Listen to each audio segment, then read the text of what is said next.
कराची में यौम आशूर का मरकजी जुलूस ईस्टर पार्क से बरामद हुआ है। हुसैनिया ईरानिया खारादर में दाखिल हो गया। जुलूस के रास्ते में सिक्योरिटी के कड़े इंतजाम किए गए हैं।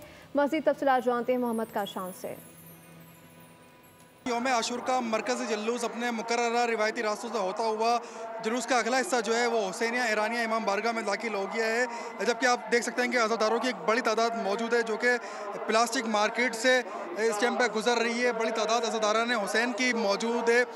सीना को भी नोहा खानी करते करते अज़ादारों की बड़ी तादाद जो है वो हम देख रहे हैं कि इस टाइम पर प्लास्टिक मार्केट से हुसैनिया ईरानिया इमाम बारगाह की जानिब गामज़न है। जुलूस के अंदर अज़ादारों की एक बड़ी तादाद मौजूद है जो कि फातिहा खानी भी कर रही है। जबकि अलामा यहाँ पर मौजूद हैं। शिया उलमा कराम की जानिब से जो है शुहदाए करबला की लाज़वाल कुर्बानियों की जो यादें हैं वो ताज़ा की जा रही हैं, बयान किए जा रहे हैं, खिताबात किए जा रहे हैं। नोआखानी का सिलसिला शुरू कर दिया गया है। पुलिस और रेंजर्स की भारी नफरी इस टाइम पर मौजूद है जो कि जुलूस को फुल प्रूफ सिक्योरिटी जो है वो फराहम कर रही है। हम देख रहे हैं कि यहाँ पर सीना गोभी, जंजीर जानी और मातमदारी के साथ साथ नोआ खानी का भी एक मुनफरिद अंदाज है जिसके साथ अज़ादाराना हुसैन जो है फुर्सत देते हुए याद करबला को ताज़ा करते हुए हुसैनिया ईरानिया इमाम बारगाह की जानिब गामज़न है। जी सब्सक्राइब करें और बेल दबाएं ताकि कोई खबर रह न जाए।